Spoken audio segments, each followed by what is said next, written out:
Cement വളരെ വില പിടിച്ചൊരു വസ്തുവാണെന്ന് നിങ്ങൾക്ക് ഏവർക്കും അറിയാമല്ലോ. ഗസ്റ്റ് ഹൗസിന്റെ പണി നടക്കുന്ന കാലത്ത് സിമന്റ് എങ്ങും കിട്ടാത്തൊരവസ്ഥയായിരുന്നു. അത് ഞങ്ങൾ ആരും അറിഞ്ഞില്ല, ഞങ്ങൾ ആരും അറിഞ്ഞേയില്ല. സൈലന്റ്. പിന്നെ എന്റെ എല്ലാ സ്വാധീനവും ഉപയോഗിച്ചാണ് ഞാൻ ഇങ്ങനെയെങ്കിലും ഈ സിമന്റ് ഒപ്പിച്ചെടുത്തത്.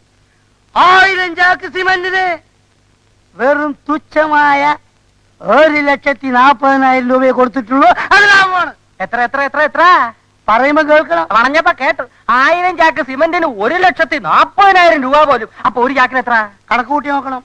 കൂട്ടി നോക്കണം. തനി കൂട്ടിയാലെന്താ? അവിടെ ഞാൻ പറഞ്ഞിടാ സാറേ, ഒരു ചാക്കിന് 140 രൂപ. ഒരു ചാക്ക് സിമന്റിന് 150 രൂപ. ക്ഷാമകാലമാണെന്ന് ഓർക്കണം. സുഹൃത്തുക്കളെ ക്ഷമിക്കണം, ഇത് കൊള്ളയാണ്, തട്ടിപ്പാണ്, പകൽ കൊള്ളയാണ്. You know, cement is a very costly material. Cement not at all costly. In India, lot of cement factories there. Where? There.